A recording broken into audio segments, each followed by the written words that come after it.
السلام علیکم dear listeners, کیسے ہیں آپ سب؟ امید ہے آپ سب خیریت سے ہوں گے۔ الحمدللہ میں بھی بالکل ٹھیک ٹھاک ہوں، اور جی ہاں، لے کر آئی ہوں ناول کی قسط نمبر 4، ناول جس کا نام ہے تیرا ساتھ میری حیات، مصنفہ ہے کرن چودھری۔ قسط نمبر 4۔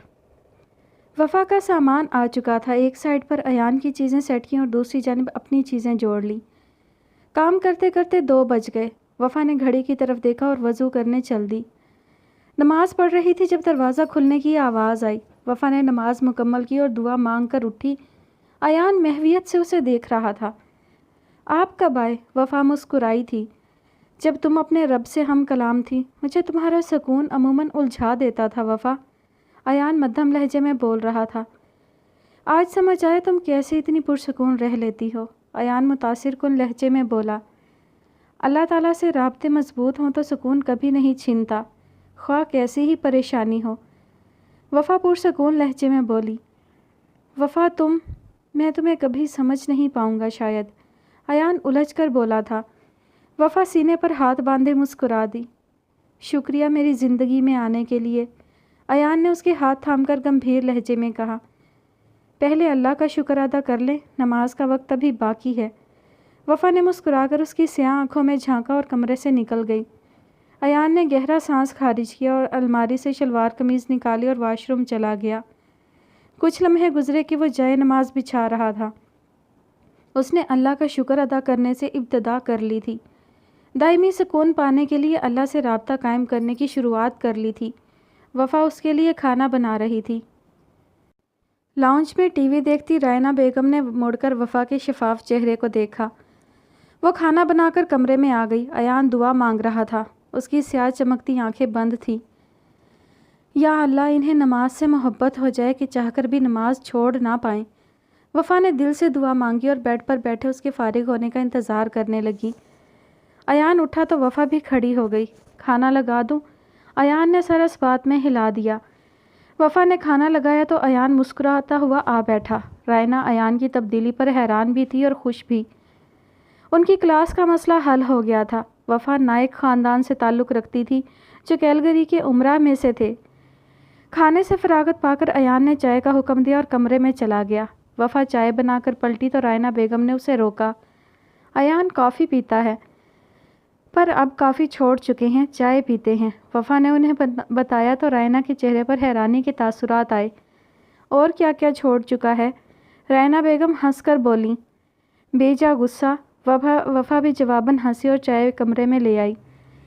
تم کافی چھوڑ چکے ہو؟ رائنا بیگم نے بے یقینی سے پوچھا۔ وفا کہتی ہے کڑواہٹ اونڈیلو گے تو کڑوا بولو گے، اس لیے میں نے کڑواہٹ چھوڑ دی، ایان وفا کی سمت دیکھتا مسکرا کر بولا۔ رائنا ایان کے چہرے پر محبت اور سکون کے رنگ دیکھ کر مسکرا دی۔ اللہ تم دونوں کو خوش رکھے۔ رائنا وفا اور ایان کی سمت دیکھتی کمرے سے چلی گئی۔ کڑواہٹ چھوڑی ہے تو پوری طرح چھوڑیں، وفا اس کے پاس بیٹھ کر اپنا کپ تھام گئی۔ پھر تم میں اور دوسروں میں فرق ختم ہو جائے گا، نرمی صرف تمہارے لیے ہے، ایان نے صاف گوئی سے کہا۔ آپ میری زندگی کا بہترین فیصلہ ثابت ہو رہے ہیں، وفا نظریں جھکائے ہوئے بولی۔ تم بھی، میں نے کبھی سوچا بھی نہیں تھا تم ڈرامہ کوئن کی بیٹی نکلو گی، ایان شرارتی مسکراہٹ لیے بولا۔ وفا نے خفگی سے بھویں سکیڑی تو ایان ہنس دیا۔ باتیں کرتے کرتے وقت بیتنے کا احساس ہی نہ ہوا۔ عصر کی نماز ساتھ میں ادا کی اور باہر نکل آئے۔ لاؤنج میں عنایا کتابیں پھیلائے بیٹھی تھی۔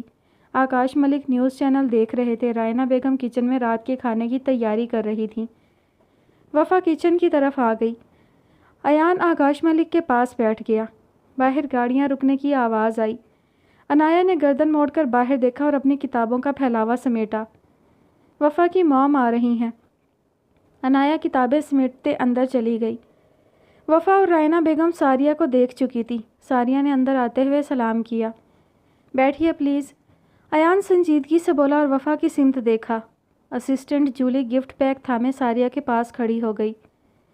وفا ادھر آؤ، ایان تحکم سے بولا۔ وفا روبوٹ کی طرح چلتی ہوئی آ کر بیٹھ گئی۔ کیسی ہے اب میری بیٹی؟ ساریہ نائک محبت سے بولی۔ ٹھیک ہوں، وفا نے سنجیدگی سے جواب دیا۔ ساریہ نے سر اس بات میں ہلا دیا۔ رائنا ملک چائے ٹیبل پر رکھے سرو کرنے لگی۔ تکلف کی کیا ضرورت تھی؟ ساریہ بیگم آہستگی سے بولی۔ ایان بغور ساریہ کو دیکھ رہا تھا۔ یہ وہ ساریہ نہیں تھی جسے ایان جانتا تھا۔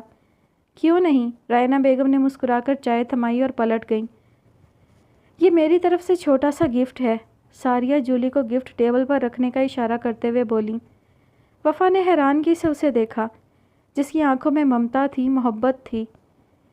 چائے ختم کی اور ساریہ نائک اٹھ گئی۔ وفا بھی کھڑی ہو گئی۔ ساریہ نے اسے گلے لگایا اور اس کا گال تھپ تھپاتی پلٹ گئیں۔ وفا کو وہ چند لمحے گھنی چھاؤں کی مانند لگے تھے۔ ساریہ نائک کی بھینی بھینی خوشبو اس کے نتنوں میں بس گئی تھی۔ وفا گفٹ کی طرف متوجہ ہوئی اور اس کی پیکنگ کھولنے لگی۔ انتہائی خوبصورت کیس میں ایک فائل رکھی ہوئی تھی۔ وفا نے حیرت سے ایان کی سمت دیکھا اور فائل نکال کر کھولی۔ یہ تو پیپرز لگ رہے ہیں، وفا نے کہا تو ایان نے فائل تھام کر دیکھی۔ نائک سافٹ ویئر کمپنی تمہارے نام کر دی ہے، ایان ششدر و ساکت سا بولا۔ آکاش ملک نے حیرت سے انہیں دیکھا۔ ایان نے فائل اس کی طرف بڑھا دی۔ میں اس کا کیا کروں گی؟ وفا نے سر جھٹکا۔ ایان اور آکاش ملک نے ایک ساتھ اسے دیکھا اور پھر ایک دوسرے کو۔ تمہیں شاید اس کمپنی کی قیمت کا اندازہ نہیں ہے وفا۔ ایان اس کی طرف مڑا تھا۔ مجھے دولت کا لالچ نہیں ہے مسٹر ملک۔ وفا نے سر نفی میں ہلاتے ہوئے ایان کو دیکھا۔ تم اس وقت کیلگری کی دوسری بڑی امیر شخصیت ہو۔ نائک کمپنی سافٹ ویئرز کی دوسری بڑی کمپنی ہے۔ ایان نے اسے افادیت بتائی۔ جب دوبارہ آئی تو واپس کر دینا، ہم تمہیں فورس نہیں کر رہے، جو فیصلہ بہتر سمجھو۔ ایان نے نرمی سے سمجھایا تو وفا اٹھ کر کچن میں چلی گئی۔ ایان کندھے اچکا کر رہ گیا۔ ساریہ نائک کو دل سے ایک بوجھ ہٹتا ہوا محسوس ہوا۔ اس کی کمپنی ہی اس کا کل سرمایہ تھی، جسے وہ آج دے آئی تھی۔ گاڑی پورچ میں رکی تو اندر آ گئی۔ رات پھیل چکی تھی۔ ساریہ نے پریس کانفرنس کل پر رکھی اور اندر آ گئی۔ نائک پیلس میں ہمیشہ کی طرح گہرے سکوت کا راج تھا۔ ساریہ کمرے میں آ گئی، چینج کیا اور دراز سے نیند کی گولی لے کر سو گئی۔ شہروز نائک کمرے میں داخل ہوا تو ساریہ نائک سو چکی تھی۔ وہ اسے گھورتا ہوا راکنگ چیئر پر بیٹھ گیا۔ رات آہستہ آہستہ بیت رہی تھی۔ شہروز نائک اپنی جگہ پر آ کر سو گیا۔ رات گزری اور سورج اپنے گھر سے نکلنے لگا۔ ہر سو اس کی تیز بصارت کو چندھیا دینے والی روشنی پھیلی ہوئی تھی۔ آج کل کیلگری پر مطلع صاف تھا۔ بادل کئی دنوں سے چھٹیاں منا رہے تھے۔ ساریہ نائک کی نیند پوری ہوئی تو وہ اٹھ بیٹھی۔ دوسری طرف دیکھا تو شہروز نائک نہیں تھا۔ ساریہ نے گہرا سانس خارج کیا اور واش روم چلی گئی۔ تیاری پکڑی اور ناشتے کی ٹیبل پر آ بیٹھی۔ سب ناشتہ کر کے جا چکے تھے۔ میڈ نے ناشتہ لگایا تو وہ ناشتے کی طرف متوجہ ہو گئی۔ 10 بجے کے قریب پیلس سے نکلی اور وکیل کو کال کر کے پریس کانفرنس ارینج کرنے کا کہا۔ آفس پہنچی تو پریس کانفرنس ریڈی تھی۔ ساریہ نائک نے سیٹ سنبھالی اور پریس کانفرنس ارینج کرنے کا مقصد بتا دیا۔ میں یہ کمپنی اپنی بیٹی وفا ملک کے نام کر چکی ہوں۔ اب وہی اس کمپنی کی اصل مالک اور اس کے پرافٹس کی حقدار ہے۔ ساریہ نائک آدھے گھنٹے بعد آفس میں چلی آئی۔ اس کا فون بجنے لگا تھا۔ شہروز نائک کال کر رہا تھا۔ ساریہ نے فون سائلنٹ پر لگایا اور گلاس ونڈو سے باہر چمکتے دن کو دیکھا۔ آفس سے نکل کر وہ ملک ہاؤس آ گئی۔ میں یہ گفٹ نہیں رکھ سکتی۔ ساریہ اور وفا کمرے میں بیٹھی تھیں۔ ایان نے منع کیا ہے؟ ساریہ نے پوچھا۔ نہیں، مجھے دولت کا لالچ نہیں ہے۔ وفا نے ساریہ کی طرف دیکھا۔ ساریہ بیگم اٹھ کر اس کے پاس آ گئی۔ میں اپنی غلطی کا ازالہ کرنا چاہتی ہوں۔ وفا کا چہرہ ہاتھوں کے پیالے میں بھرا۔ وفا کی آنکھیں بھیگ گئیں۔ ساریہ نے اسے خود میں بھینچ لیا۔ آئی ایم سوری بیٹا، اپنی ضد اور انا میں اتنا آگے نکل گئی تھی، یہ بھی نہ سوچا میری بیٹی کو میری ضرورت ہے۔ ساریہ نائک پچھتاوے سے گلوگیر لہجے میں بولی۔ وفا ساریہ کی آغوش میں چھپ گئی۔ میں نے آپ کو دولت کے لیے نہیں، آپ کی محبت کے لیے ڈھونڈا ہے، وفا روتے ہوئے بولی تھی۔ اپنی ماں کو معاف کر سکتی ہو بیٹا؟ ساریہ بیگم نے اس کے آگے اپنے ہاتھ جوڑے۔ وفا نے ہاتھ نیچے کیا اور ان کے کندھے پر سر رکھ لیا۔ ساریہ نے اس کے گرد بازو حائل کرتے ہوئے اسے اپنے حصار میں لے لیا۔ تم بالکل خیام جیسی ہو، ضدی۔ ساریہ نے اس کے بال چہرے سے ہٹائے۔ وفا مسکرا دی۔ بہت دیر تک وہ وفا سے باتیں کرتی رہیں۔ 4 بجے کے قریب ایان آفس سے آیا تو ساریہ اور وفا مسکرا کر باتیں کر رہی تھیں۔ لکنگ سویٹ، ایان وفا کو مسکراتا دیکھ کر بولا تو وفا جھینپ گئی۔ میری بیوی کی مسکراہٹ لوٹانے کے لیے شکریہ، ایان ساریہ سے مخاطب تھا۔ ساریہ ایان کے نرم رویے پر حیران ہوئی تھی۔ کنگ آف ایٹیٹیوڈ کا ایٹیٹیوڈ ناپید تھا۔ میری بیٹی کو سنبھالنے کے لیے آپ کا شکریہ۔ ساریہ مسکرا کر وفا کو دیکھتے ہوئے بولی۔ یہ تو میرا فرض اور میری ذمہ داری ہے۔ ایان مسکرایا اور چینج کرنے چلا گیا۔ اب میں چلتی ہوں، ساریہ اٹھتے ہوئے بولی تو وفا نے بازو تھام لیا۔ کھانا کھا کے جائیے گا، وفا نے کہا تو ساریہ نے ٹائم دیکھا۔ اس وقت؟ ساریہ نے حیرانگی سے کہا۔ وہ جب آتے ہیں ہم ساتھ مل کر کھانا کھاتے ہیں، وفا اٹھتے ہوئے بولی اور ساریہ کے ساتھ باہر آ گئی۔ کھانا بنا ہوا ہے، بس لگانا باقی ہے، رائنا بیگم مسکرا کر بولیں تو وفا نے ان کے ساتھ مل کر کھانا لگا دیا۔ ایان چینج کر کے باہر نکلا تو وفا کی نظر اس پر ٹک سی گئی۔ آسمانی شلوار قمیض زیب تن کیے وہ بہت پروقار لگ رہا تھا۔ ہینڈسم لگ رہا ہونا، ایان شرارتی انداز میں سرگوشی کرتے ہوئے بولا۔ وفا سر جھکائے مسکرا دی، اس کے ڈمپل واضح ہو گئے۔ ایان نے نظر بھر کے اسے دیکھا اور کھانا کھانے میں مصروف ہو گیا۔ ساریہ، نائک، رائنا اور وفا بھی بیٹھ گئیں۔ کھانا خوشگوار ماحول میں کھایا۔ ایان کی سنجیدگی کا خول چٹک گیا تھا۔ ساریہ نائک کو آج 25 سال بعد زندگی کا احساس ہوا۔ دل سے مسکرائی تھیں۔ جن سے محبت ہوتی ہے زندگی بھی انہی کے ساتھ سے محسوس ہوتی ہے۔ صبح آفس جوائن کر لینا بیٹا، ساریہ اسے ہدایت دیتی اٹھ گئی۔ میں وہاں جا کر کیا کروں گی؟ صفائی کر دینا آفس کی، ایان خفگی سے بولا تو وفا نے ناراض نظر اس پر ڈالی۔ آپ خود ہی مینج کریں تو اچھا ہے، اس سے یہ سب مینج نہیں ہوگا، ایان ہاتھ صاف کرتے ہوئے سنجیدگی سے بولا۔ ساریہ نائک سر ہلاتی ہوئی وفا کے گلے لگی اور اللہ حافظ کرتی نکل گئیں۔ بالاج نائک شہروز نائک سے حقیقت اگلوانے کا پلان بنا چکا تھا۔ اس کی پسندیدہ وائن سٹاک اور بیئر منگوا لی تھی۔ پیلس کا اسٹڈی روم ان کا آفس تھا۔ بالاج ساری سیٹنگ کیے باہر نکل آیا۔ لاؤنج سے آتی ٹی وی کی آواز سن کر اس کے قدم بے اختیار لاؤنج کی طرف بڑھ گئے۔ شہروز نائک نیوز سن رہا تھا۔ بالاج صوفے کی پشت پر ہاتھ رکھے نیوز سننے لگا۔ سیاہ شرٹ کے بازو کوہنیوں تک فولڈ کیے ہوئے تھے۔ چہرے پر غصے کے تاثرات ابھرنے لگے۔ لب بھینچے وہ ضبط کرتا صوفے پر شہروز والے سامنے صوفے پر بیٹھتے ہوئے ریموٹ سے LED آف کر گیا۔ ہو گئے سارے کام؟ بالاج تل ملا کر بولا۔ شہروز نائک غصے سے پاگل ہونے کو تھا۔ انگلیاں مسلتے سرخ ہوتی آنکھوں سے بیٹھا تھا۔ غصے کی شدت سے نتنے پھڑ پھڑا رہے تھے۔ اس کی اتنی ہمت! شہروز نائک چبا چبا کر بولتا ہوا سائڈ ٹیبل پر رکھے گلدان کو ہاتھ مار کر زمین بوس کر گیا۔ شناکی کی آواز پر شیزا بھاگتی ہوئی لاؤنج میں آئی۔ شہروز اور بالاج نائک کی نظر اس پر نہیں پڑی تھی۔ وہ انہی قدموں سے بنا آہٹ کیے پلٹ کر پلر کی اوٹ سے جا لگی۔ پہلے ہی ساریہ کا کام تمام کیا ہوتا تو آج کمپنی اس وفا ملک کے نام نہ ہوتی۔ بالاج نائک سخت غصے میں لگ رہا تھا۔ اربوں مالیت کی دولت ہاتھ سے نکل گئی تھی۔ شیزا کے دل میں خوف سا ابھرا، وہ مزید پیچھے سرک گئی۔ پورچ میں گاڑیاں رکنے کی آواز آئی۔ ساریہ مسرور سی گاڑی سے نکلی۔ دن بھر وفا کے ساتھ گزار کر اسے وہی سکون میسر ہوا تھا جو خیام سعید کی سنگت میں ملا کرتا تھا۔ وہ دروازے سے گزر کر کاریڈور سے ہوتی لاؤنج میں آئی تو شہروز نائک اور بالاج کے متغیر چہرے دیکھ کر سمجھ گئی۔ تم نے کمپنی وفا ملک کے نام کیوں کی؟ شہروز نائک ہر لحاظ بالائے طاق رکھ چکا تھا۔ آنکھیں سرخ انگارہ ہو رہی تھی۔ ریاستیں ڈوب جانے کا غم، دولت ہاتھ سے نکل جانے کا غم اسے پاگل کیے دے رہا تھا۔ وہ میری کمپنی تھی، ساریہ نائک چبا چبا کر یاد دلانے کے سے انداز میں دونوں پر طنزیہ نظر ڈال کر بولی۔ ساریہ نائک تم اس کمپنی کے بلبوتے پر زندہ تھی۔ شہروز نائک بھوکے بھیڑیے کی طرح ساریہ پر جھپٹا۔ ایک ہاتھ سے اس کے بھورے بال جکڑے اور دوسرے ہاتھ میں اس کا سفید چہرہ رخساروں سے بھینچ لیا۔ شیزا نائک اوٹ سے نکل کر سامنے آ گئی۔ بالاج نائک سرخ چہرہ لیے نفرت سے شیزا کو دیکھتا ساریہ کی طرف متوجہ ہوا۔ ملازمین لاؤنج کے باہر جم سے گئے۔ کسی کے سرسراتے ہاتھوں نے پولیس کا نمبر ڈائل کیا اور لرزتی آواز میں صورتحال سے آگاہ کر دیا۔ ساریہ کی بھوری آنکھوں سے پانی شہروز نائک کی مضبوط گرفت پر گرنے لگا۔ ساریہ نے ہمت جٹا کر دھکا دیا پر شہروز نائک ٹس سے مس نہ ہوا۔ تم کیا سمجھتی تھی اتنی آسانی سے سب کر لوگی؟ شہروز نائک اسے بالوں سے گھسیٹتے ہوئے دروازے پر لے آیا۔ تمہاری اوقات مجھ پر پہلے ہی کھل گئی تھی شہروز نائک، ساریہ بہتی آنکھوں سے نفرت بھرے لہجے میں پھنکاری۔ شہروز نائک کا ہاتھ گھما اور زناٹے دار تھپڑ 45 سالہ ساریہ نائک کے رخسار پر چھپ کر رہ گیا۔ وہ توازن برقرار نہ رکھ سکی، سیڑھیوں سے پھسل کر بیرونی روش پر اوندھے منہ گر گئی۔ پیشانی پر گہری رگڑ سے خون رسنے لگا تھا۔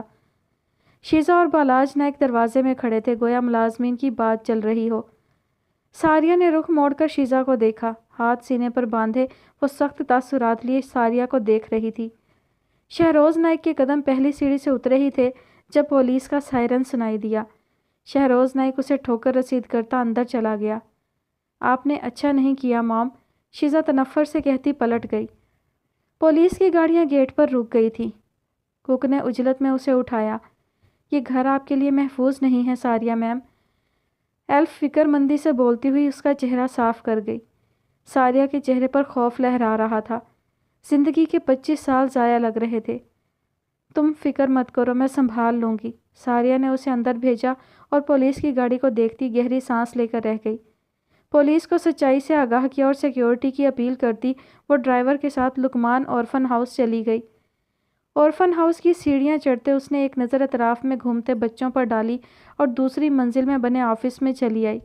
زخموں سے ٹیسیں اٹھ رہی تھیں، کوک سے جنی اولاد کی لاپرواہی گھائل کر گئی تھی۔ خیام کاش آپ واپس نہ جاتے۔ ساریہ نائک کرسی کی پشت سے سر ٹکائے آنکھیں موند شدت تکلیف سے بولی۔ اولاد کے انداز و اطوار اور سوچ پر نسل کی گہری چھاپ ہوتی ہے۔ شہروز نائک کی نسل بھی اس جیسی نکلی۔ ساریہ نائک کرب سے سوچ سکی۔ شیزا کی آنکھوں میں امڑتی بیگانگی ساریہ کو چھلنی کر گئی تھی۔ آپ کی بیٹی آپ کی طرح محبت کا پیکر ہے خیام، پر آپ تو بیچ سفر میں چھوڑ گئے تھے، اور وفا نے بیچ سفر میں ڈوبی اس ماں کو ڈھونڈ نکالا۔ ساریہ نائک کے گرد کئی مناظر کے دھندلکے سے دکھائی دینے لگے تھے۔ ہیرے کو کھو کر پتھروں کی پجاری بنی رہی۔ ساریہ نائک سر ہاتھوں میں گرائے بلک رہی تھی۔ پیشانی پر لگی چوٹ سے خون رس رہا تھا۔ تن کی چوٹ تب اثر کرتی ہے جب من پر کوئی چوٹ نہ ہو۔ ساریہ نائک کے تن سے زیادہ من پر چوٹیں آئی تھیں۔ خیام دیکھو آج میں کتنی تنہا ہو گئی ہوں، تمہیں کھو کر میں نے سب کھو دیا تھا، آج سہارے کو ایک کندھا بھی میسر نہیں ہے۔ ساریہ نائک نے سر ٹیبل پر گرا لیا۔ اندھیرے کمرے میں بیٹھی عورت زندگی کے نقصانات کی فہرست بنائے ماتم کرتی دکھائی دے رہی تھی۔ ضد میں کیے گئے فیصلے زندگی غلط راہ پر دھکیل دیتے ہیں۔ ساریہ نائک اس بات کی قائل ہو چکی تھی۔ ضد میں لیا گیا فیصلہ اسے پچھتاووں کے گہرے سمندر میں دھکیل گیا، جس میں وہ غوطہ زن ہوتی اندر سے ٹوٹتی جا رہی تھی۔ شہروز نائک سیڑھیوں کی طرف بڑھا تھا جب شیزا نائک کی آواز نے اس کے قدم جکڑ لیے۔ آئی ایم سوری ڈیڈ، شیزا مضطرب سی ہاتھ مسلتی ہوئی بولی۔ کمرے کی سمت بڑھتا بالاج نائک ایڑیوں کے بل گھوما۔ جانتا ہوں تمہیں ساریہ نائک استعمال کر رہی تھی، شہروز نائک بے لچک لہجے میں بولا۔ یس ڈیڈ، شیزا منمنائی۔ ڈرامہ کر رہی ہے یہ ڈیڈ۔ بالاج نائک سخت تاثرات لیے اس کی طرف بڑھا۔ بالاج، شہروز نائک نے سختی سے کہا تو بالاج وہیں رک گیا۔ ڈیڈ یہ جھوٹی ہے، ایان ملک پر حملہ اس نے خود کروایا تھا۔ بالاج شیزا نائک کو گھورتے ہوئے پھنکارا۔ شیزا جاؤ اپنے کمرے میں۔ شہروز نائک نے لہجے کو نرم کیا اور آہستہ آہستہ سیڑھیاں اتر آیا۔ شیزا سر ہلاتی اپنے کمرے کی طرف چلی گئی۔ ڈیڈ آپ شیزا پر کیسے یقین کر سکتے ہیں؟ بالاج ناراضگی سے تیز لہجے میں بولا۔ کیونکہ اس کے پاس دوہرا شاطرانہ دماغ ہے جو نائک کمپنی کو واپس لا سکتا ہے۔ شہروز نائک مانی خیزی سے بولتے مونچھوں کو بل دینے لگا۔ وہ ایک پلینر ہے۔ بالاج استہزائیہ بولتا ہاتھ کمر پر دھرے رخ بدل گیا۔ ہم اسے وفا ملک کے خلاف استعمال کریں گے، وہ کمپنی واپس لا سکتی ہے، تم سے بہتر دماغ ہے اس کے پاس۔ شہروز نائک نے طنز کیا۔ ڈیڈ، بالاج تیکھے لہجے میں بولا، عزت افزائی ہضم نہیں کر پایا تھا۔ جاؤ سو جاؤ، شہروز تنبیہ کرتا ہوا سیڑھیاں چڑھ گیا۔ کل آپ کی اصلیت کھول لوں گا شہروز نائک، اگر آپ واقعی میری ماں کے قاتل نکلے تو بہت بری موت مریں گے۔ بالاج گہری سوچ سوچتا ہاتھ کا پنچ بنائے دوسرے ہاتھ کی ہتھیلی پر مارتا سخت تاثرات لیے کمرے میں چلا گیا۔ کمرے میں آتے ہی اس نے لیپ ٹاپ کھولا اور فلیش ڈرائیو میں کاپیڈ شیری جہاں کی postmortem report Balaj Naik کو میل کر دی۔ اب دیکھتی ہوں بالاج نائک اور شہروز نائک کا بانڈ کیسے نہیں ٹوٹتا۔ شیزا نے تنفر سے سر جھٹکا اور ساریہ نائک کا چیس پیس کوئن گرا دیا۔ نائک کمپنی تو واپس آ ہی جائے گی، ساتھ میں چینز آف ہوٹل بھی۔ سوچتے ہوئے وہ کھڑکی میں آ گئی۔ پھر شیزا نائک ہوگی number 1 business woman of Calgary. گلابی گداز لبوں پر مسکراہٹ سجائے ہوئے وہ بولی، ویل سب کو ان کی جگہ پہنچا دوں گی۔ ڈیڈ سوچ رہے ہوں گے مجھے یوز کر سکتے ہیں موم کے اگینسٹ۔ شیزا استہزائیہ ہنستی ہوئی ریلنگ پر ہاتھ رکھے تنزن مسکرائی، I can use everyone. 22 سال کی لڑکی کا دل محبت کے سپنے بننے کی جگہ دولت کے سپنے بن رہا تھا۔ محبوب کو پانے کی جگہ دولت پانے کی کوششیں ہو رہی تھیں۔ سچ ہے، وراثت انسان کی شخصیت پر گہری چھاپ چھوڑتی ہے۔ دولت کا ہرس شہروز نائک سے اسے ورثے میں ملا تھا۔ وفا کی آنکھ کھلی تو فجر کی نماز کا وقت ہو رہا تھا۔ اس نے گردن موڑ کر ایان کی سمت دیکھا۔ وہ گہری نیند میں تھا، چہرے پر مبہم سی مسکراہٹ تھی، گویا کوئی خواب بند آنکھوں کے پردے پیچھے جھلملاتا ہوا بصارت کے روبرو تھا۔ مسٹر ملک، وفا کوہنی کے بل تھوڑا اوپر ہوئی اور شیریں لہجے میں بولی۔ ایان کی آنکھوں میں حرکت ہوئی۔ مجھے آپ کی امامت میں نماز پڑھنی ہے، وفا مسکراتے ہوئے مدھم لہجے میں بولی اور اس کی کشادہ پیشانی پر بکھرے بال ہٹا دیے۔ ایان نے بند آنکھوں سے اس کا ہاتھ تھاما اور کروٹ بدل لی۔ وفا نے جھک کر اس کے سونے کا یقین کرنے لگی۔ جب ایان نے پٹ سے آنکھیں کھول دیں، وفا گھبرا کر پیچھے پلٹی۔ سوئے ہوئے شوہر کا فائدہ اٹھایا جا رہا ہے۔ ایان خوابیدگی کیفیت میں جمائی روکتا کوہنی کے بل سر اونچا کر گیا۔ وفا نے ہاتھ کھینچ لیا۔ ایسی بات نہیں ہے۔ وفا نے شرم سے رخ موڑا اور بیڈ سے اترنے لگی۔ اچھا، پھر کیسی بات ہے؟ ایان نے اس کا بازو تھام لیا۔ آپ غلط سمجھ رہے ہیں۔ وفا نے ہاتھ چھڑوانے کی کوشش کی۔ میں کیا سمجھ رہا ہوں؟ ایان اس کی کیفیت سے محظوظ ہو رہا تھا۔ وفا نے ہاتھ چھڑوایا اور واش روم میں گھس گئی۔ ایان تکیے پر اوندھے منہ گر کے مسکرا دیا۔ پاگل لڑکی۔ دروازے کی جانب رخ کیا اس نے بند ہوتی آنکھیں کھولیں۔ وفا گیلے چہرے کے ساتھ واش روم سے برآمد ہوئی۔ پانی کی بوندیں اس کی ٹھوڑی سے ٹپک رہی تھیں۔ تولیے سے چہرہ تھپ تھپایا اور دوپٹہ چہرے کے گرد لپیٹ لیا۔ ایان اسے دیکھتا ہوا بازو چڑھاتا واش روم چلا گیا۔ وفا نے 2 جائے نماز بچھائے اور ایان کی منتظر کھڑی ہو گئی۔ چند ساعتوں میں وہ محرم ایک دوسرے کے ساتھ رب کے حضور سربسجود تھے۔ نماز سے فراغت پا کر ہاتھ دعا کو بلند ہوئے، دل میں رب کو پکارتے ایک دوسرے کی خیریت کی مطلوب تھے۔ وفا نے ہاتھ منہ پر پھیرے اور مسکراتی نظر ایان کے صبیح چہرے پر ڈالی۔ سفید شلوار قمیض اور سر پر سفید ٹوپی لیے اسے دنیا کا خوبصورت مرد لگ رہا تھا۔ کئی لمحے بے خبری کی نظر ہو گئے۔ ایان نے ہاتھ چہرے پر پھیرے تو وفا کی محویت ٹوٹی۔ اب خوش؟ ایان نے مسکراتے ہوئے پیار بھری نظر وفا کے چہرے پر ڈالی اور اسے بازو کے حصار میں لیے لب اس کی پیشانی پر رکھ دیے۔ وفا نے آنکھیں موندی اور سر اس کے شانے پر رکھ لیا۔ مجھے خوشی ہوتی ہے مسٹر ملک جب آپ میری خواہش کا مان رکھتے ہیں۔ وفا نظریں جھکائے جائے نماز پر انگلی پھیرتے ہوئے بولی، جانے جانا تمہاری خواہش میری ذمہ داری ہے، ایان نے محبت سے کہا تھا۔ وفا نے نظریں اٹھا کر اس کے چہرے کو دیکھا جہاں محبت کے رنگ بکھرے ہوئے تھے۔ آپ کا ساتھ ہی میری حیات ہے، وفا نے مدھم لہجے میں کہتے ہوئے آنکھیں بند کر لیں۔ اس کے پاس اس کا رب بھی تھا اور محرم بھی۔ وہ سکون کی وادی میں اتر گئی تھی۔ مجھے نہیں لگتا وفا کہ میں نے زندگی میں کبھی کوئی نیکی کی ہے، پھر بھی اللہ نے مجھے ایک ایسی ہمسفر کا ساتھ دیا جس کی خواہش کسی بھی مرد کو ہو سکتی ہے۔ ایان گمبھیر لہجے میں بول رہا تھا۔ آپ کی جیسے ہمسفر کی خواہش بھی تو ہر لڑکی کی ہوتی ہے نا ایان؟ وفا نے پلکوں کی چلمن اٹھا کر نظر بھر کے اپنے محرم کو دیکھا۔ ایان کہتے ہوئے زیادہ اچھی لگتی ہو۔ ایان اسے حصار سے آزاد کرتے ہوئے بولا تو وفا سر جھکائے مسکرا دی۔ میرے کپڑے نکال دو پلیز۔ ایان جائے نماز سے اٹھ کر بیڈ پر آ بیٹھا اور سائڈ ٹیبل سے موبائل اٹھا لیا۔ وفا نے سر ہلایا اور جائے نماز ان کی مخصوص جگہ پر رکھ کر الماری کی سمت بڑھی۔ وائٹ لائننگ شرٹ کے ساتھ براؤن جینز نکال کر بیڈ پر رکھی اور دراز سے خوبصورت رسٹ واچ نکال کر صوفے پر اور ناشتے کے لیے کمرے سے نکل گئی۔ السلام علیکم، وفا خوشگواریت سے بولی تو رائنا مسکرا کے سر ہلا گئی۔ وفا ناشتہ ٹیبل پر سیٹ کرنے لگی۔ ایان کمرے سے نکل کر وفا کو دیکھتا لاؤنج میں آ گیا، LED آن کی اور نیوز چینل پر آ کر روک دیا۔ وفا نے گہری نظروں سے اسے دیکھا۔ وائٹ شرٹ میں بہت جچ رہا تھا، ہوش و حواس میں وجاہت کا شاہکار لگ رہا تھا۔ آج کی تازہ ترین خبر؟ ایان کی چینل سرچنگ کرتے ہاتھ رک گئے۔ آج کی تازہ ترین خبر سے آگاہ کرتے چلیں، شہروز نائک نے بزنس وومن اور ان کی اہلیہ ساریہ نائک پر بری طرح تشدد کیا۔ وفا کے مسکراتے لب سکڑ گئے، ناشتہ لگاتے ہاتھ رک گئے، وہ پریشانی سے لاؤنج میں آ گئی۔ ساریہ نائک کا کہنا ہے کہ اس تشدد کی وجہ ان کی اربوں مالیت کی وہ کمپنی ہے جو وہ اپنی سابقہ بیٹی وفا ملک کے نام کر چکی ہیں۔ اینکر اپنے مخصوص انداز میں بولتی جا رہی تھی۔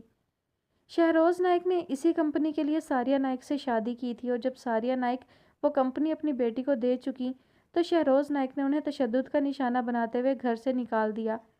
وفا کی رنگت متغیر ہونے لگی تھی۔ ایان نے لب سختی سے بھینچ لیے۔ بالاج نائک کا کہنا ہے ایان ملک نے وفا سے شادی صرف نائک کمپنی ہتھیانے کے لیے کی ہے، اور آج وہ اپنے مقصد میں کامیاب ہو چکا ہے۔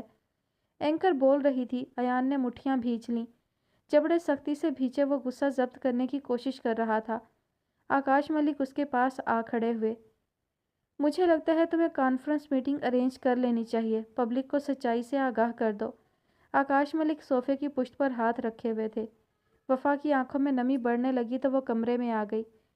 بیڈ پر بیٹھے وہ بے حد پریشان ہو گئی تھی۔ ایان دروازہ کھول کر اندر داخل ہوا۔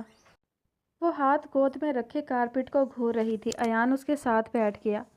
وفا نے چپ چاپ اس کے کندھے پر سر رکھ دیا۔ ایان نے اس کا رخسار آہستگی سے تھپ تھپایا۔ پریشان مت ہو، میں ہوں نا۔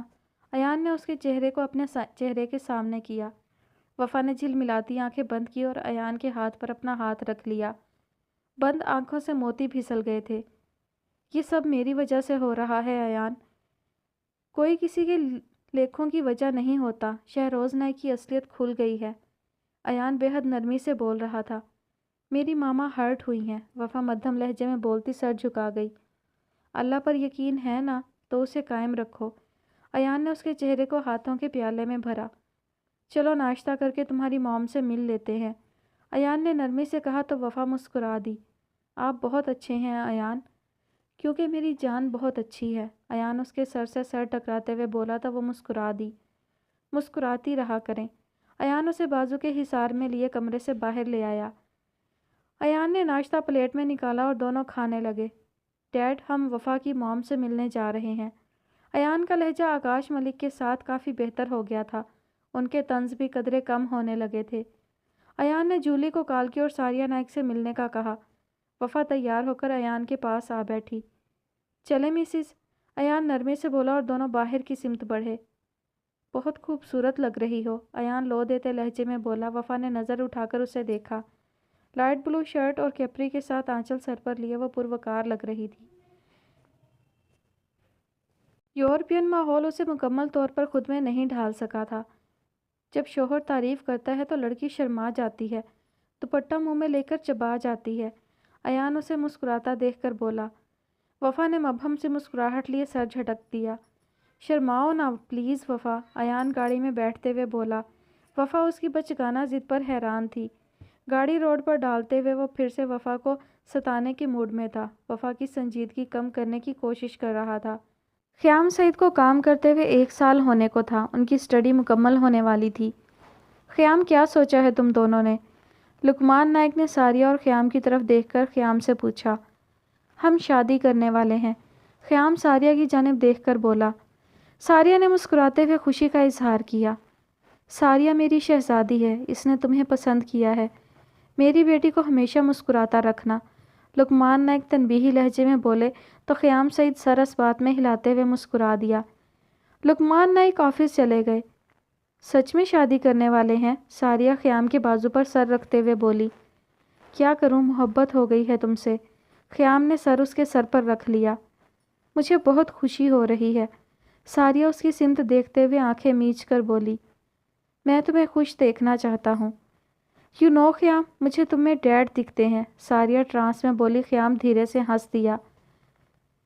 وہ سرخ گلاب سا لڑکا مجھ میں خوشبو سا بستا ہے، اپنی خوشبو سے میری سانسیں مہکاتا ہے، اپنی بے لوث چاہت سے مجھے ہر رنگ میں رنگتا ہے، رنگ وہ اپنی چاہت کے مجھے پر نچھاور کرتا ہے، مجھے سندل کر دیتا ہے، رگوں میں خون بن کر بہتا ہے، مجھے احساس ہوتا ہے وہ کہیں مجھ میں ہی رہتا ہے، وہ مجھے ہر پل مہکائے رکھتا ہے، وہ ایک گلاب سا لڑکا۔ ساریہ آہستگی سے پڑھتی چلی گئی۔ خیام حیرت کی تصویر بنا تھا۔ یہ لفظ نہیں ہے خیام، میرے احساس ہیں۔ ساریہ اس کے بازو پر سر رکھ گئی۔ مجھے تمہارے جذبات اور احساسات کی قدر ہے ساریہ۔ خیام نے اسے اپنے حصار میں لیا۔ میرے لیے ایک شعر، ساریہ نے اس کی تراشیدہ شیف پر انگلی پھیری۔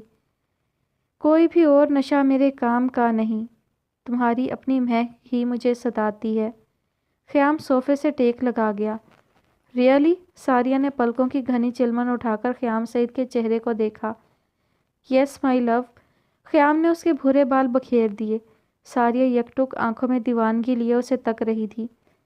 ایسے کیا دیکھ رہی ہو؟ خیام نے اس کی ناک کھینچی۔ چوم لیتی ہوں میں تیری آنکھیں، رات ملتے ہو جب بھی خوابوں میں۔ خیام نے مسکرا کر اسے دیکھا۔ اتنی محبت کرو گی تو ٹوٹ جاؤ گی۔ خیام اسے دیوانہ وار اظہار کرتے دیکھ کر بولا۔ مجھے اپنے خیام پر یقین ہے۔ ساریہ نے سر اس کے سینے پر رکھ دیا۔ خیام نے فکر مندی سے اسے دیکھا۔ سورج نائک پیلس پر روشنی کی بوچھاڑ کرتا جا رہا تھا۔ نائک پیلس کے مکین بمشکل اٹھے اور جمائیاں لیتے ٹیبل پر آ بیٹھے۔ مارننگ ڈیڈ، شیزا خوشگواریت سے بولی۔ مارننگ۔ شہروز نائک کے لب چند لمحوں کو مسکراہٹ میں ڈھلے اور واپس اپنی اصلی جگہ پر آ گئے۔ ناشتہ ٹیبل پر لگ چکا تھا، ملازمین چلے گئے۔ کیا پلان ہے؟ نائک کمپنی واپس کیسے لائی جائے؟ شہروز نائک نے دونوں کی سمت دیکھ کر سنجیدگی سے کہا۔ میرے پاس کوئی پلان نہیں، بالاج شدید بیزاری سے بولا۔ تم سے تو یہی امید تھی۔ شہروز نے سر جھٹکا۔ میرے پاس پلان ہے، شیزا چمچ منہ میں ڈالتے ہوئے بولی۔ بالاج نے شہروز نائک کو اشارہ کیا۔ میں نے کہا تھا نا وہ پلانر ہے۔ شہروز نائک نے فقط کھوری پر اکتفا کیا۔ وفا ملک کو کڈنیپ کر لیتے ہیں، شیزا نے کہا تو بالاج نے سنجیدگی سے اسے دیکھا۔ میڈیا اور پولیس کا سیدھا شک ہم پر جائے گا۔ بالاج نے اس کی بات کاٹی۔ اس کے لیے ہم میڈیا سے میٹنگ ارینج کر کے نائک کمپنی سے مکمل لاپرواہی کا اظہار کریں گے، شیزا نے سنجیدگی سے کہا۔ پھر وفا ملک کڈنیپ کی جائے گی۔ اس وقت ہم گھر سے بالکل نہیں نکلیں گے۔ اس کے کڈنیپ ہوتے ہی ملک فیملی سے ہمدردی کا اظہار کرنے جائیں گے، شیزا نائک سنجیدگی سے بولی۔ میں اسے پیپرز پر سائن کروا لوں گی اور اسے کسی دوسرے ملک بیچ دیا جائے گا۔ واپس آئی تو ہمارے لیے خطرہ بنے گی، شیزا نائک بے لچک لہجے میں بولی تو بالاج اور شہروز کی نظریں ٹکرائیں۔ میں نے کہا تھا اس کا دماغ بہت شاطر ہے، شہروز نائک نے نظروں ہی نظروں میں جتایا۔ بالاج نے سر جھٹکا اور اٹھ کر اسٹڈی کی طرف چلا گیا۔ شہروز نائک ناشتہ کر کے وہیں آ گئے۔ آفس نہیں جاؤ گے؟ شہروز نائک اس کے سامنے کرسی پر بیٹھتے ہوئے بولا۔ بالاج نے سر نفی میں ہلایا اور بیئر کی بوتل کا ڈھکن کھولا۔ شہروز نائک کا دل للچا سا گیا۔ بالاج نے 2 پیگ بنائے اور ایک شہروز کی طرف بڑھا دیا۔ شیزا پر ٹرسٹ کرنا چاہیے یا نہیں؟ بالاج موبائل پر میل کھولتے ہوئے بولا۔ کر لینا چاہیے۔ شہروز نائک گٹاگٹ بیئر چڑھا رہا تھا۔ بالاج نے کنکھیوں سے دیکھا۔ شیری جہاں کی پوسٹ مارٹم رپورٹ تھی۔ بالاج کا خون کھول گیا۔ وہ گلاس پر گرفت مضبوط کیے ضبط کر گیا۔ شہروز نائک بولتا جا رہا تھا اور بوتل ختم کر چکا تھا۔ بالاج نے دوسری بوتل رکھ دی۔ شہروز کو دیکھتے منظر تحلیل ہونے لگا۔ بالاج، یہ دیکھو میرے پرنس کے ٹوائز۔ 5 فٹ لمبا قد، گہری نیلی آنکھیں، سفید دودھیا رنگت، سنہری بھورے بال لیے شیری جہاں بے حد حسین تھی۔ میرے لیے مام؟ 6 سالہ بالاج حیرانگی سے بولتا ماں کے گلے جا لگا۔ یس مامس پرنس۔ شیری نے اس کے بھورے بال پیشانی سے ہٹائے۔ لو یو مام۔ بالاج نازک دوشیزہ کے گلے جا لگا۔ Love you to. شیری جہاں کے نازک گداز خوبصورتی سے تراشیدہ لب ہلے تھے۔ منظر بدلتا بیڈ روم میں آ گیا۔ مام ویک اپ۔ بالاج سوئی ہوئی ماں کا ہاتھ ہلا رہا تھا جس کے گلابی لبوں سے سفید جھاگ بہہ کر مخروطی گردن سے ہوتے ہوئے بستر پر گر رہی تھی۔ مام! 6 سالہ بچہ غصے سے چلایا تھا۔ سوئی ہوئی ماں ٹس سے مس نہ ہوئی۔ میں آپ سے ناراض ہو جاؤں گا۔ بالاج نے ماں کا سفید مرمری ہاتھ غصے سے جھٹکا ہی تھا جب کچھ لوگ کمرے میں داخل ہوئے اور اس کی ماں کو لے گئے۔ مام! وہ چیختا چلاتا ان کے پیچھے بھاگا پر بے سود۔ اس کی مام پھر کبھی پلٹ کر نہیں آئی۔ بیڈ روم اسٹڈی میں بدل گیا۔ شہروز نائک 2 بوتلیں چڑھا کر نشے سے دھت ہو رہا تھا، لیکن پھر بھی وہ ہوش میں تھا۔ بالاج نے تیسری بوتل پٹکنے کے انداز میں رکھی تھی۔ شہروز نائک نے سر نفی میں ہلا دیا۔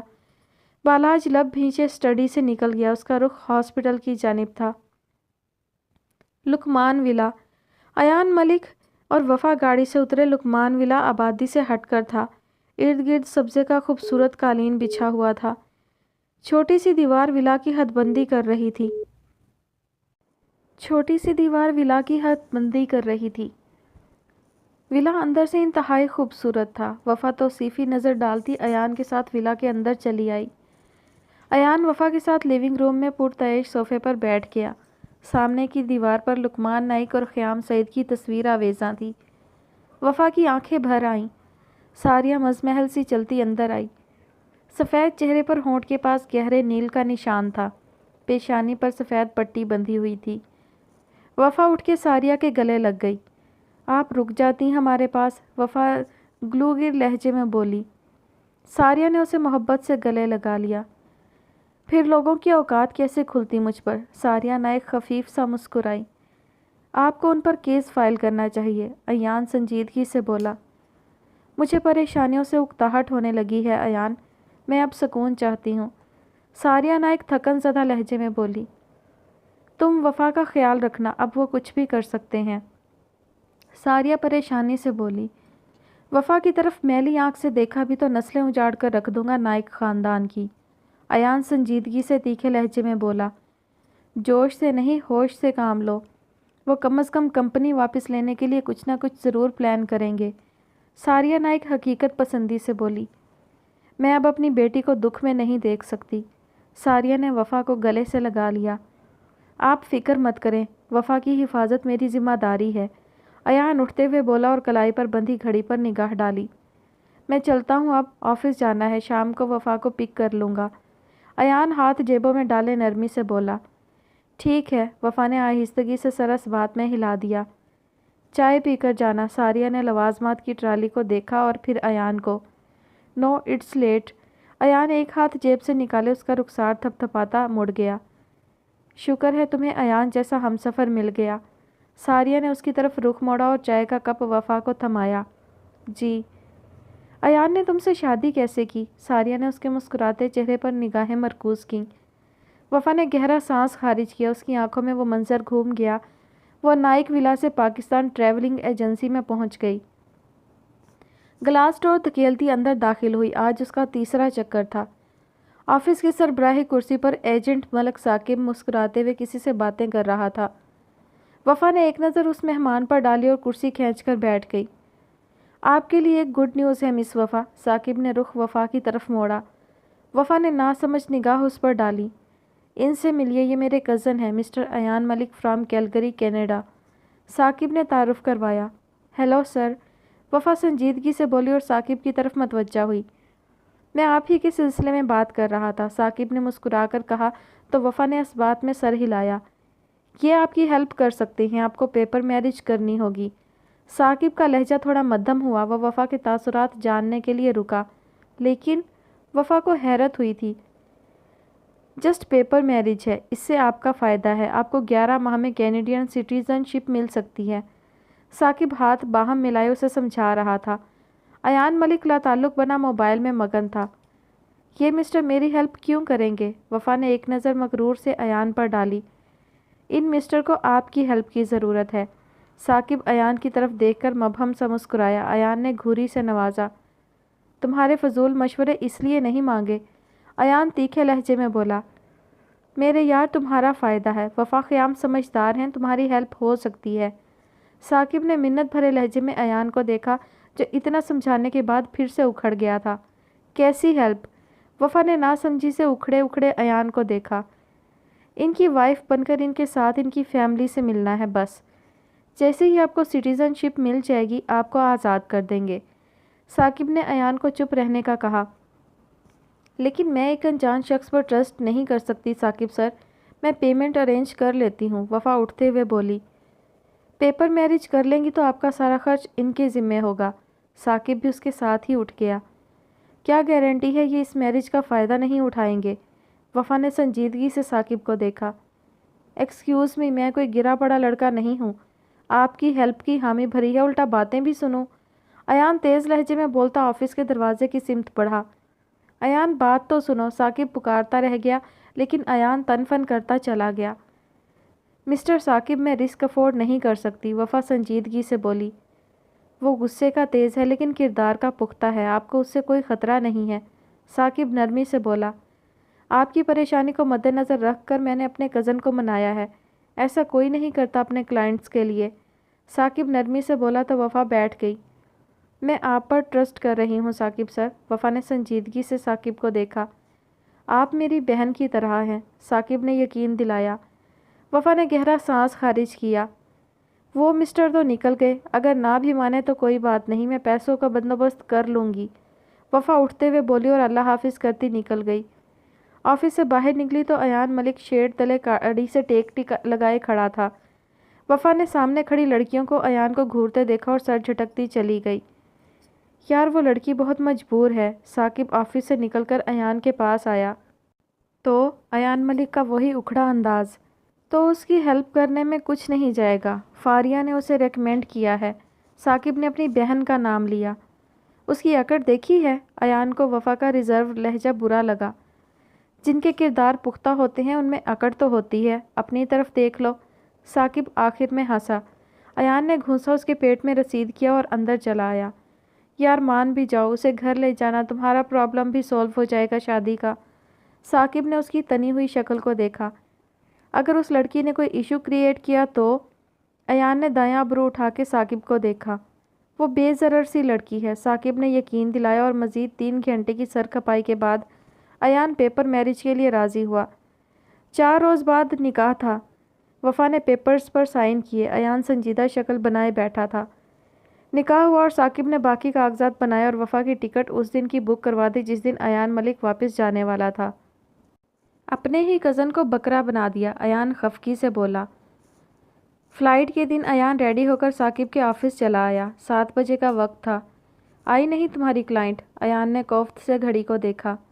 آ جائے گی، ثاقب پیپرز سیٹ کر کے فائل میں رکھتے ہوئے بولا۔ کال کرو اسے، آنا ہے تو آ جائے ورنہ میں فلائٹ مس نہیں کرنے والا، ایان نے حتمی انداز میں کہا اور کرسی کی پشت سے ٹیک لگا لی۔ 1 گھنٹے کے مزید انتظار کے بعد ثاقب اٹھ گیا۔ میں وفا کا پتہ کرتا ہوں، وہ اتنی غیر ذمہ دار نہیں ہے۔ ثاقب باہر نکلنے لگا۔ میں بھی چلتا ہوں، ایان اس کے ساتھ ہو لیا۔ ایڈریس دیکھتے گاڑی ایک محلے سے گزر رہی تھی۔ ایک گھر کے سامنے رکے ہی تھے جس کا گیٹ کھلا ہوا تھا۔ دونوں باہر نکل آئے۔ فرش پر سر گھٹنوں میں دیے بھورے بالوں کی حامل لڑکی سسک رہی تھی۔ 6 فٹ کا حامل نوجوان اس کے سر پر ڈنڈے سے وار کرنے کو تھا۔ ایان نے تیزی سے اس کا ہاتھ تھام لیا۔ لڑکی نے سر اٹھایا تو وہی وفا خیام تھی۔ اس کا چہرہ چوٹوں سے نیل نیل ہو رہا تھا۔ ایان کا خون کھول گیا تھا پر ضبط کرتے اس نے ڈنڈا جھٹکا اور وفا کی طرف ہاتھ بڑھایا۔ ماضی سے حال میں لوٹتے وفا کی آنکھیں نم تھی۔ ساریہ نائک مسلسل رو رہی تھی۔ میری کوتاہی کی سزا میری بیٹی بھگتتی رہی ہے۔ ساریہ نائک شرمندگی کے آثار لیے ہچکیوں سے رو دی۔ جو پاس تھے وہ کبھی پاس نہیں آئے تھے، آپ تو پھر دور تھیں۔ وفا نے سر ان کے سینے پر رکھ لیا۔ ایک دوسرے کی بے وفائی کی سزا مجھے دے دی، وفا سوچ کر رہ گئی۔ ساریہ نائک پہلے ہی بے حد شرمندہ تھی۔ وفا نے مامتا کی پرسکون ٹھنڈی چھایا کی آغوش میں آنکھیں موند لی۔ ساریہ اور خیام کی شادی بہت دھوم دھام سے ہوئی۔ لقمان نائک نے نائک ولا ان کے نام کر دیا۔ شادی کے بعد وہ ایک فیملی کے طور پر ڈنر کرنے باہر گئے تھے۔ ہیملین ہوٹل کے فرسٹ فلور پر تینوں نفوس ڈنر کر رہے تھے۔ دائیں جانب بنے پول کی شفاف پانی پر روشنیاں منعکس ہو رہی تھیں۔ انتہائی خوبصورت سما بصارت کو تراوٹ بخش رہا تھا۔ لقمان نائک ساریہ کی کھلکھلاہٹ میں خوشی کے گہرے رنگ محسوس کر رہے تھے۔ دل سے ان کی دائمی خوشیوں کی دعا مانگتے وہ ڈرائیور کے ساتھ گھر چلے گئے۔ ساریہ اور خیام لانگ ڈرائیو پر چلے گئے۔ خیام زندگی حسین لگ رہی ہے، ساریہ نائک دل کی خوشی زبان پر لے آئی تھی۔ خیام نے مسکراتی نظر اس پر ڈالی۔ آپ زندگی سے کم حسین تو نہیں ہیں مادام، خیام شوخی سے بولا تو ساریہ نائک کے گلابی رخسار دہکنے لگے۔ خیام آپ بہت کم تعریف کرتے ہیں پر جب کرتے ہیں میں خود کو دنیا کی خوش قسمت لڑکی تصور کرتی ہوں۔ ساریہ محبت پاش نگاہیں خیام سید کے خوبرو چہرے پر مرکوز کیے جذب کے عالم میں بولی۔ میں بار بار تعریفوں کے انبار لگا کر تعریف کی دلکشی خراب کرنے کے حق میں نہیں۔ خیام گاڑی کو آہستہ سپیڈ پر چھوڑے ساریہ کی جانب متوجہ ہوا۔ You are such a different person, Sariya اس کے گال پر اپنا مخملی نرم ہاتھ رکھتے ہوئے بولی۔ خیام سعید کی شیو کے بال اسے ہتھیلی میں گدگدی کرتے محسوس ہوئے۔ Yes I am because my princess is one in the world. Khayyam محبت سے مخمور لہجے میں مدھم سا بولا۔ اس کے لہجے کی گمبھیرتا ساریہ نائک کے نازک دل میں تلاطم برپا کر گئی۔ آئی وش خیام آپ میرے ساتھ ساحل کنارے چلیں، جہاں سمندر ساحل کنارہ کھو دے، وہیں بے شک آپ مجھے چھوڑ جانا۔ ساریہ ٹھوڑی اس کے مضبوط شانے پر رکھتی مسکرا کر بولی، سمندر ساحل کبھی نہیں کھوتے مادام۔ خیام ترچھی نظر اس کی دودھیا رنگت پر ڈالتے ہوئے بولا، تو میں آپ کو کھونے کی متحمل کیسے ہو سکتی ہوں خیام؟ ساریہ لاڈ بھرے انداز میں بولی تھی۔ خیام سعید اس کے سر سے سر ٹکرائے مسکرا دیا۔ انابی لب مسکراہٹ میں کیا ڈھلے، وجیح چہرہ گلاب کی مانند کھلتا چلا گیا۔ ساریہ نائک نے والہانہ انداز میں اسے دیکھا۔ آئی لو یو سو مچ۔ ساریہ آنکھیں میچ کر بولی، مخروطی انگلیاں خیام سعید کے کندھے پر دھری تھیں۔ But I can't love you. Khayyam سنجیدہ ہوا۔ ساریہ یکلخت پیچھے ہٹی۔ بھوری چمکتی روشن آنکھیں پل بھر میں ساگر کا روپ دھار گئیں۔ نازک حسینہ کا نازک دل مٹھی میں آ کر مسلا گیا تھا۔ رخساروں پر موتی پھسلنے لگے تھے۔ خیام سعید کے پیر نے بریک پر دباؤ ڈالا اور گاڑی کیلگری کی سنسان سڑک کے بیچ رک گئی۔ ساریہ، خیام اس کا حسین مکھڑا ہاتھوں کے پیالے میں بھرتے ہوئے بولا۔ نازک حسینہ شاید تھک گئی تھی، مزاحمت کر ہی نہیں پائی۔ آپ میرا پیار تھیں، اب پیار سے بڑھ گئی ہیں۔ خیام سعید، ساریہ خیام کے بغیر جی ہی نہیں پائے گا۔ خیام نے اسے آغوش میں بھرا۔ کون جانتا ہے وقت بازی پلٹ کر الفاظ منہ پر دے مارتا ہے۔ دوپہر عروج پر تھی۔ سورج اپنا فرض پورا کرنے میں مگن تھا۔ شیزا نائک لفٹ سے نکل کر بالاج نائک کے آفس میں داخل ہوئی۔ There is a good news. Sheeza چہکتے ہوئے شہروز نائک کے ساتھ بیٹھ گئی۔ کیا؟ بالاج نائک نے کرسی کا رخ موڑا۔ ہم وفا ملک کو کڈنیپ کر سکتے ہیں، وہ اس وقت ولا میں مام کے ساتھ ہے۔ شیزا نائک چہک کر بولی، ساریہ نائک کی سیکیورٹی بہت ٹائٹ ہے ڈیڈ۔ بالاج سنجیدگی سے بولا اور سر جھٹک کے رخ موڑ گیا۔ ایان ملک اسے پک کرنے کے لیے جائے گا، تب سیکیورٹی نہیں ہوگی ڈیڈ۔ شیزا نے رخ شہروز نائک کی جانب کیا اور سنجیدگی سے کہا، اتنا رسک تو لینا ہی پڑے گا اتنی بڑی کمپنی کے لیے ڈیڈ۔ شیزا کوفت سے بولی تھی۔ شہروز نے ہنکارا بھرا۔ ٹھیک ہے، ارینج کرتے ہیں۔ شہروز نے سوچ بچار کے بعد گرین سگنل دیا۔ شیزا شہروز نائک کے ساتھ پلاننگ کرنے لگی۔ بالاج نے دراز سے فائل نکالی جس میں شیری جہاں کی رپورٹس تھیں۔ اسے شہروز نائک سے کراہیت آنے لگی تھی۔ بالاج کنپٹی مسلتے ہوئے سر سیٹ کی پشت سے ٹکا گیا۔ دنیا جہاں حقیقت کے گلوب پر گھوم سے گئے۔ وقت کی گاڑی اپنی رفتار سے زندگی کی سڑک پر دوڑتی جا رہی تھی۔ وقت اور زندگی مسلسل آگے بڑھ رہے تھے۔ ساریہ اور خیام سعید کی شادی کو 8 ماہ ہو چکے تھے۔ ساریہ امید سے تھی۔ خیام اس کا بھرپور خیال رکھ رہا تھا۔ سٹڈیز مکمل کیے وہ لقمان نائک کے آفس میں اعلیٰ تجربے کار عہدے پر فائز ہو گیا تھا۔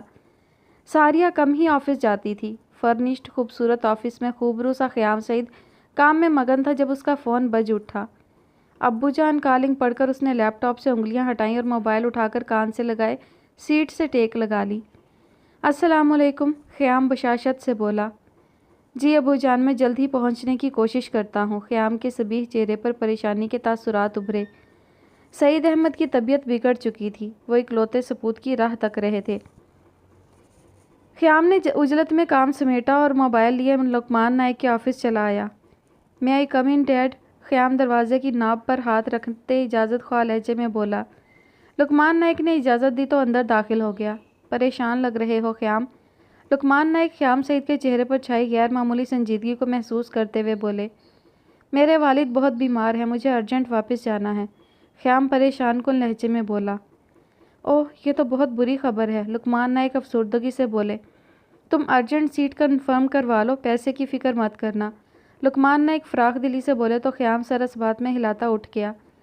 سیٹ کنفرم کروائی اور ساریہ سے ملنے لقمان ولا آ گیا۔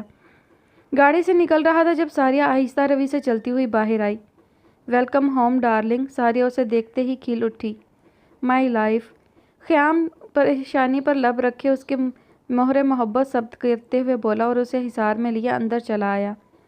ایلف میری پیکنگ کر دو۔ خیام ایلف سے مخاطب ہوتا ساریہ کو لیے لیونگ روم میں چلا آیا۔ آپ کہاں جا رہے ہیں؟ شہزادی خوف زدہ سی بولی۔ پاکستان۔ خیام اسے لیے بیٹھتے ہوئے بولا، میں جلد ہی واپس آنے کی کوشش کروں گا۔ ابو جان کی طبیعت بہت خراب ہے۔